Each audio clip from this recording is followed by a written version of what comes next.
Welcome to Data Skeptic Time Series. This is Data Skeptic Time Series, the podcast about how to predict the future based on historical sequential data. Episode number. A time series is intended to be a sequence of data of observations or measurements or events that you've measured from one source. For example, I have a digital thermometer on our property. It measures the outside temperature every, 15 minutes. And I'm essentially measuring the same thing all the time, the ambient temperature, at that point in space. Now, the weather here in Southern California is pretty consistent. But elsewhere in the world, or if you imagine I move that sensor suddenly indoors, the underlying data has changed. There's likely to be a particular change point in the data set. And finding those change points, saying exactly where something went from an old regime to a new one, well, that's an interesting problem. And the topic of today's show, I speak with Gerrit Vandenberg about change point detection in general, what algorithms are out there, how they intuitively work, and then interestingly, how they benchmark against one another.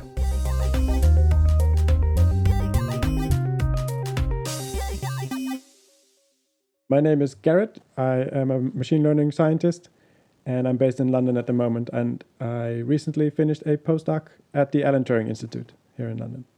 So in my postdoc, I focused on a couple different topics.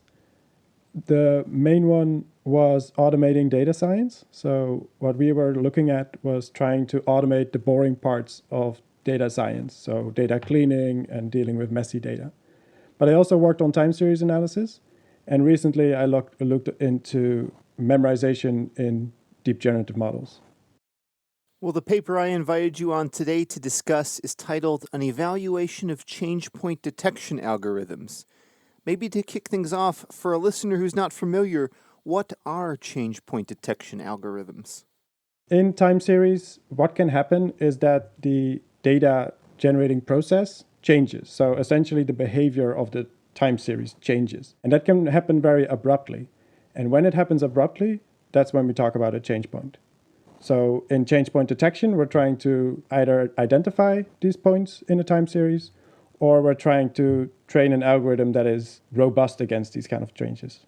Well, I think that's a really good and precise definition and an intuitively appealing one, until I put on my math hat and I asked the question, what is the definition of abrupt? So that's a very good question. So if we want to be mathematical about it, we would say we have a set of observations, a sequence of the time series that form one behavior, and then from one point to the next, a new behavior starts. So we could say from A to B, it's one behavior, and from B to C, it's another behavior. But in practice, it can be a couple time steps that you have that change. And then it becomes a little bit of a definition question. If I synthesize some data, I can inject my own change points, so I know the value I'm looking for if I just want to play around with an algorithm and see its behavior. But if I get my hands on some real-world data sets, that's where it gets interesting. I want to apply these change point detection algorithms to my real-world data. But what's my notion of ground truth in that situation? That's a great question, and that's typically quite difficult. If we're simulating the data, then of course it's easy. We can just say we generate 100 observations from a normal distribution with this mean and variance, and then we generate another 100 from a different mean and variance. And then we know where that change point happens and what the behavior is in these different segments. But in practice, that's much harder.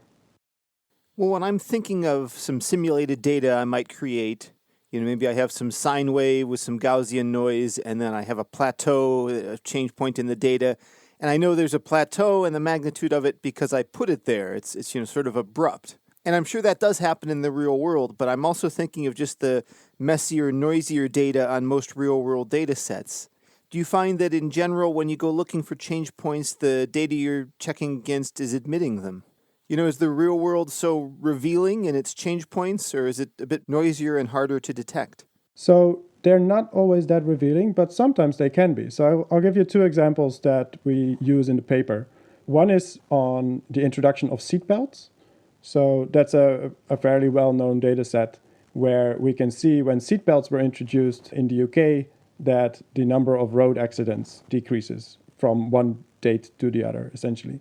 Accidents or injuries? It's the number of drivers killed or seriously injured in the UK around the period of introduction of seatbelts, when the seatbelts were compulsory in new cars and when they were made mandatory for everyone. Those were two different times, and those clearly show up in the data. And then we can say we have two change points, because we have behavior before there were any laws, we have behavior when it only held for new cars, and then we have the behavior after it's been introduced for everyone. I think change point detection is a sort of intuitive problem. Is there one master method, or are there a variety of algorithms and approaches? There is a vast literature of algorithms going back to the 50s, where people were looking into change points. There's an enormous amount of different algorithms and different problems that fall into this category. Yeah, we investigated a selection of these.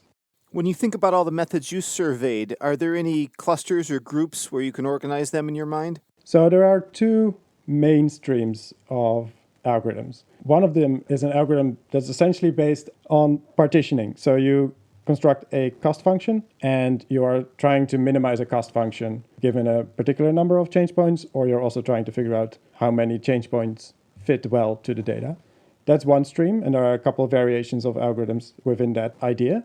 And then the other is the Bayesian approach, where we try to learn a probability distribution over the locations of change points.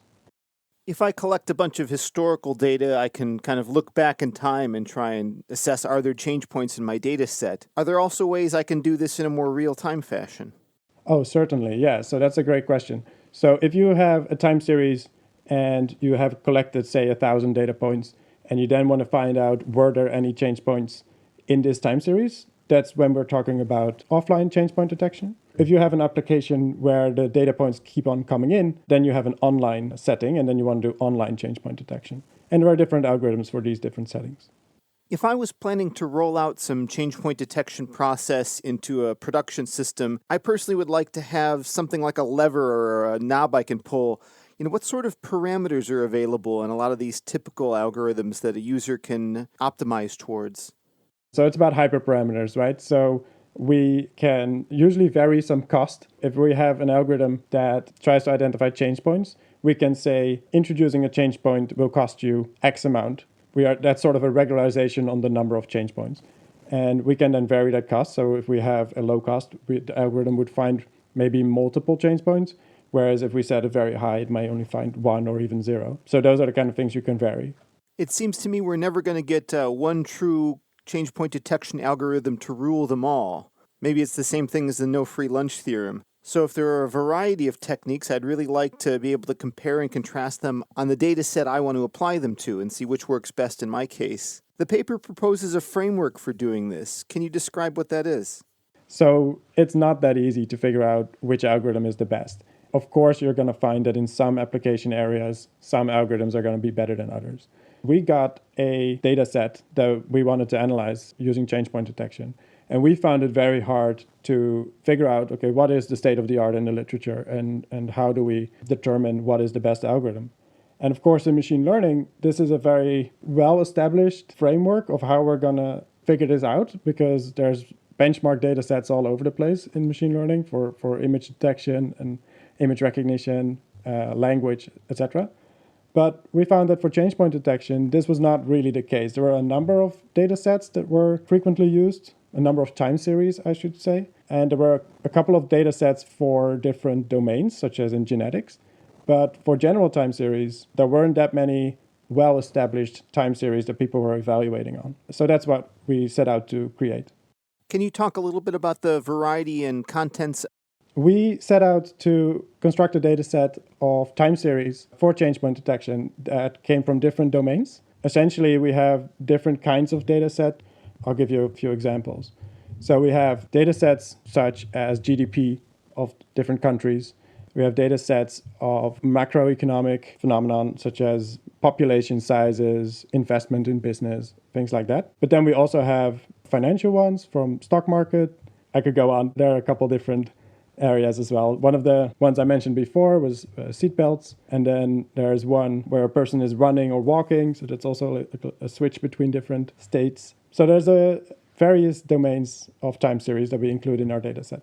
When I think of that example with the human activity, I feel confident you can get some notion of ground truth, even if you have to ask the person to use a clicker or something. But when I think about a maybe more chaotic time series and one that doesn't necessarily have a ground truth, let's say the Google stock price.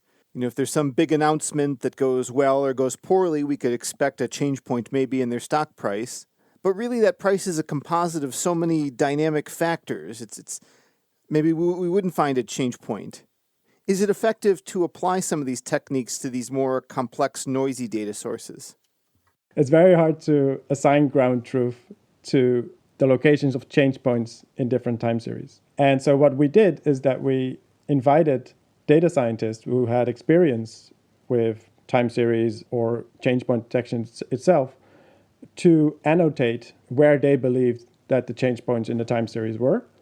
And for every time series in our data set, we had 5 people annotate where they believed the locations of the change points were, or they could say there are no change points in this data set, in this time series.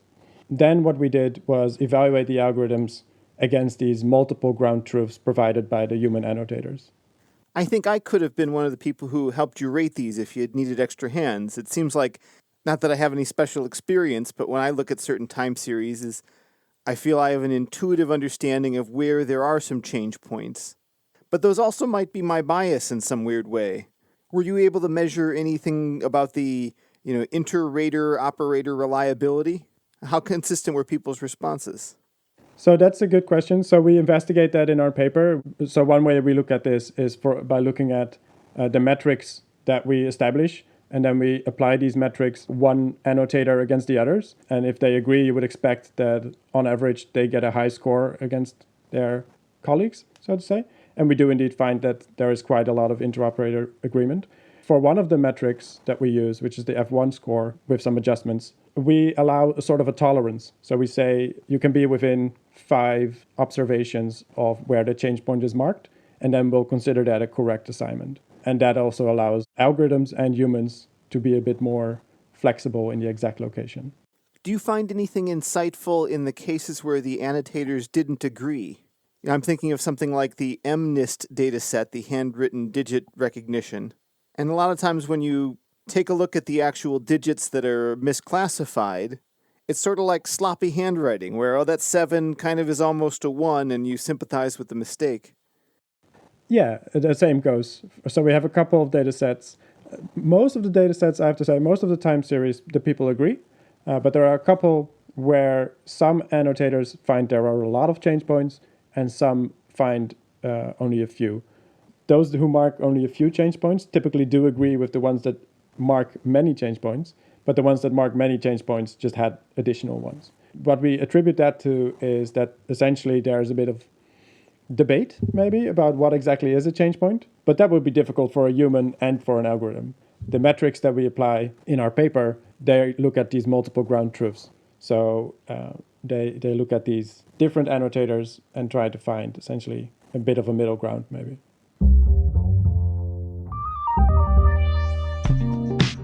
These days, small business owners are busier than ever. Yeah, I totally agree. And spending time searching for the right candidates can feel like you're just taking time away from growing your business. That's why LinkedIn Jobs made it easier to find the people you want to talk to faster and for free. I can attest to this firsthand. I've made direct hires at Data Skeptic from LinkedIn Jobs, and when I want to see new candidates, I go directly to the source, where I know everyone's already at. You can create a free job post in minutes on LinkedIn Jobs to reach your network and beyond to the world's largest professional network of 770 million people. They'll help you focus on candidates with just the right skills and experience. And they give you the option of screening questions to help you get your role in front of only the most qualified candidates. Their solution helps you filter and prioritize who you want to interview and find your best hire. It's why small businesses rate LinkedIn Jobs #1 in delivering quality hires versus the leading competitors. LinkedIn Jobs helps you find the candidates you want to talk to faster. Did you know every week nearly 40 million job seekers visit LinkedIn? Post your job for free at linkedin.com/dataskeptic. That's linkedin.com/dataskeptic to post your job for free. Terms and conditions apply.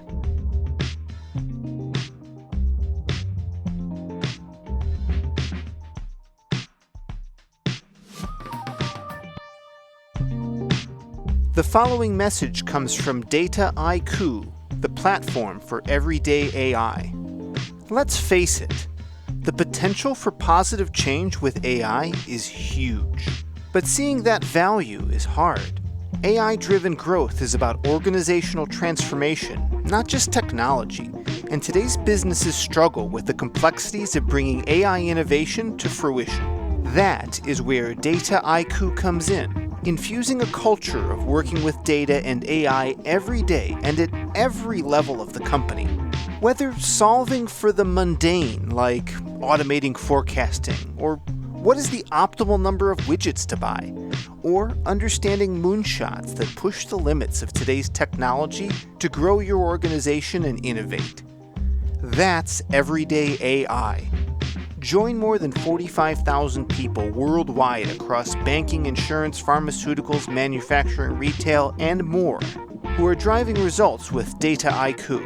Visit dataiq.com to learn more. That's dataiku.com.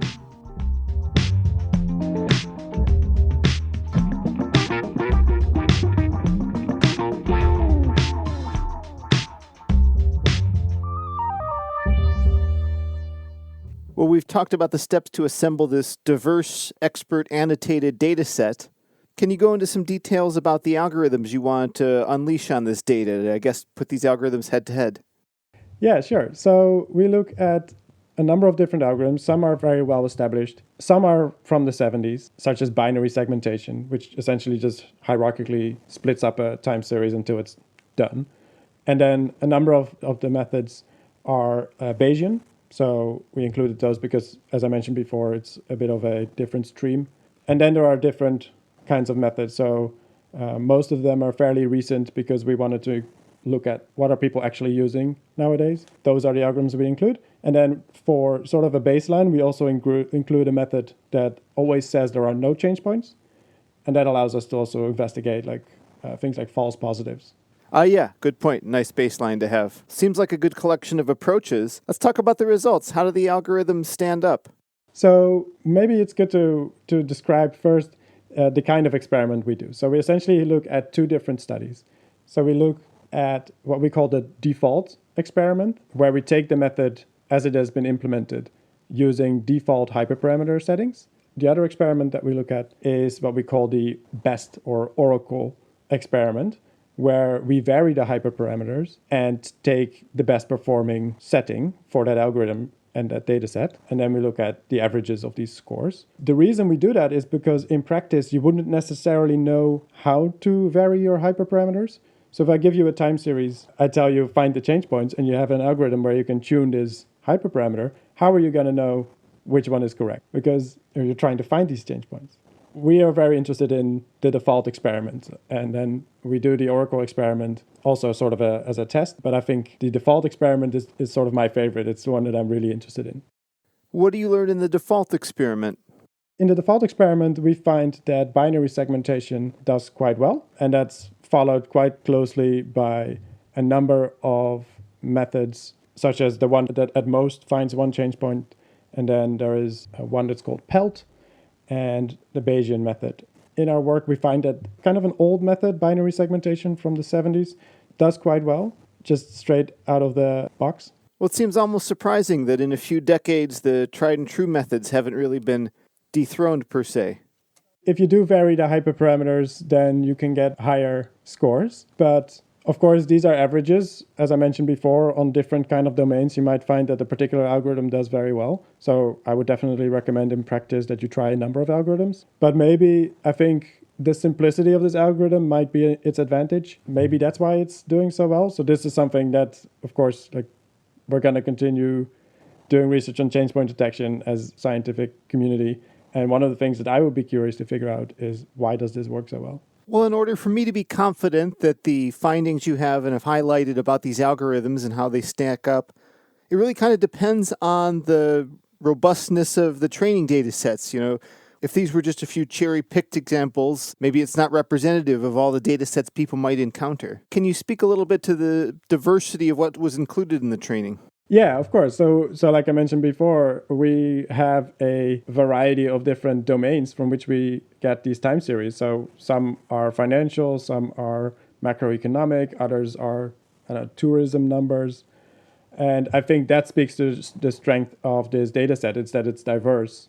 It allows you to explore domains that maybe are more similar to what you're working on. So if you're working on a financial time series of stock market data, you might be more interested in the methods that do well on those time series in our data set. Given that, do you have any advice you would give out about which methods are more or less appropriate in certain industries? I don't want to say in this domain, do that method, right? Because I would say explore a number of different methods and try different parameters. But maybe one of the things that you can try is if you have, say, a number of time series from a particular domain, make a training set and a test set, right? Try first on a number of them, a number of algorithms on these time series, see what works, and then apply it to the rest. Be scientific about applying these methods.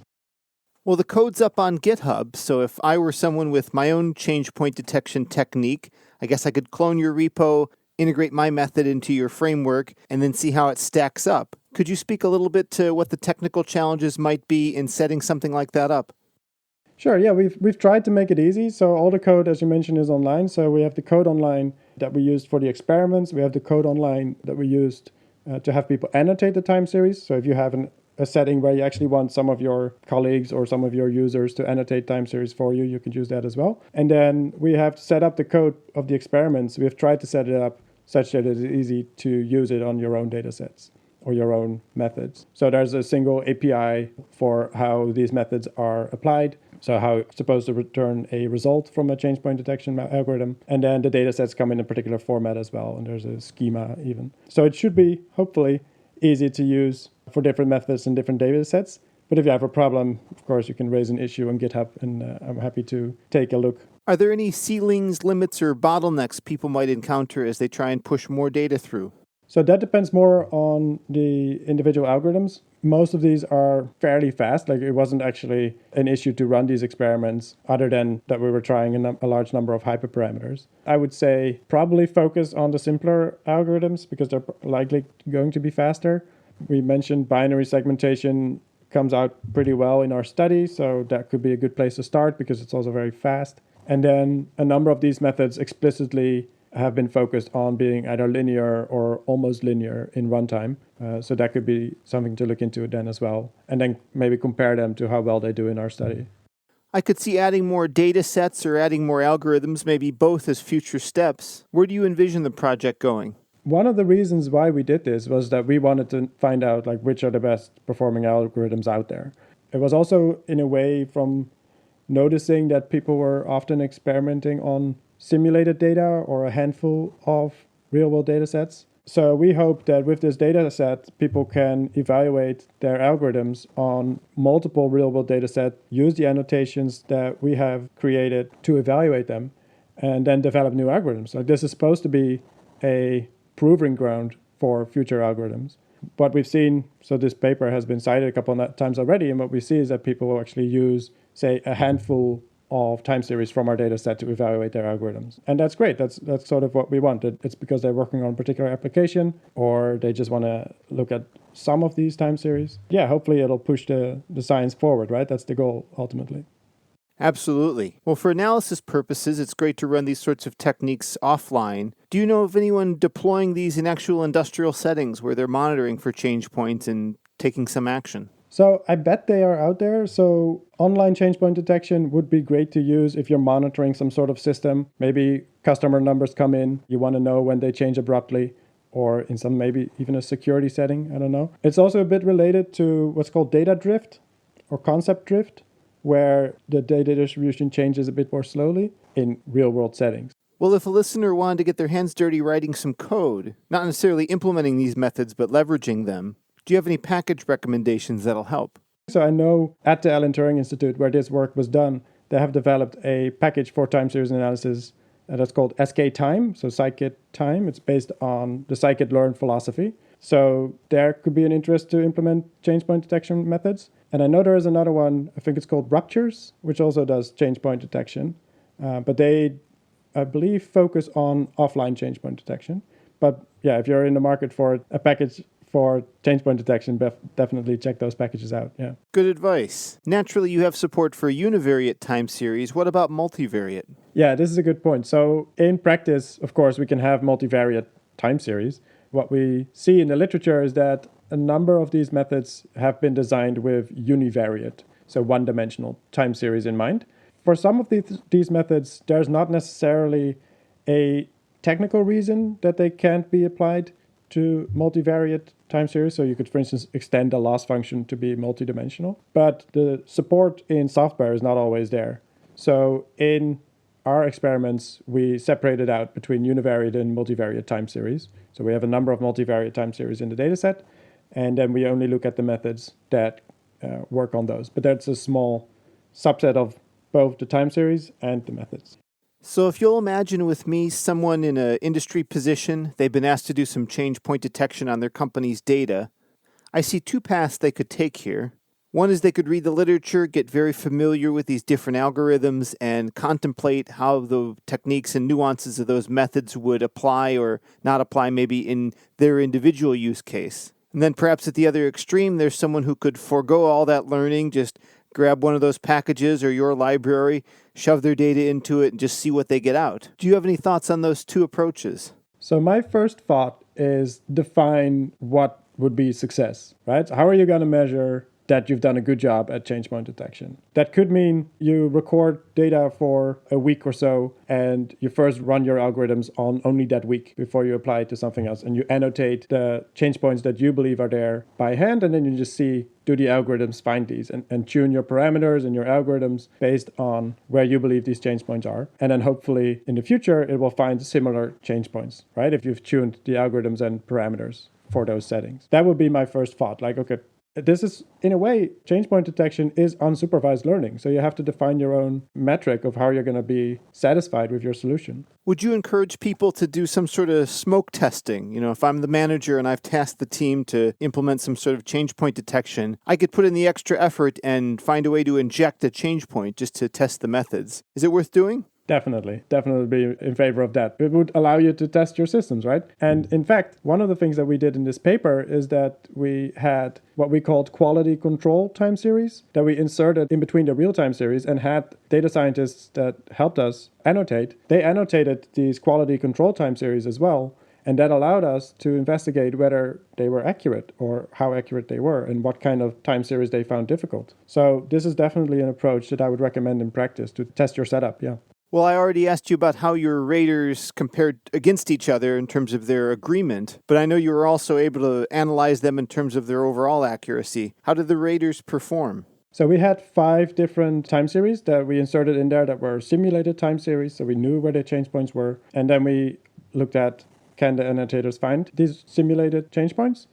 Most of the times they were correct. The one that they found difficult was one with periodicity. So if you have periodic time features in your time series, that turned out to be a bit difficult to annotate.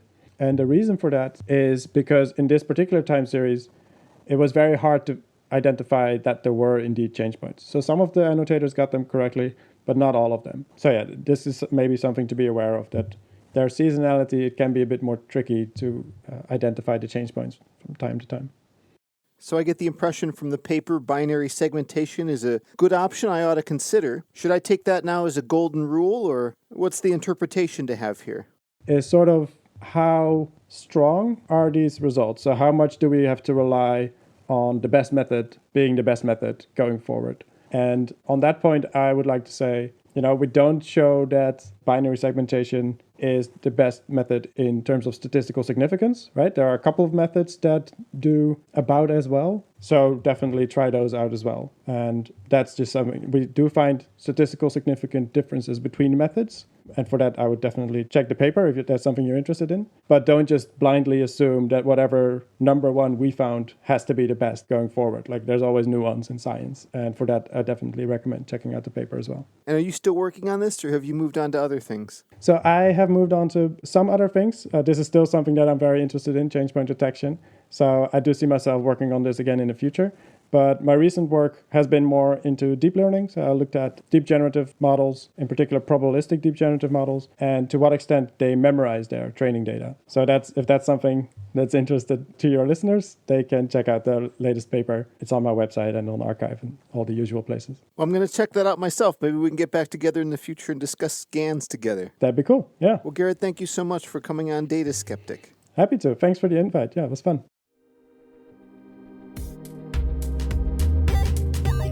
That concludes another installment of Data Skeptic Time Series. Our guest today was Gerrit Vandenberg. Thanks to our sponsors, LinkedIn and Dataiku, myself, Claudia Armbruster, as associate producer, Vanessa Bly, guest coordinator, and our host, Kyle Polich.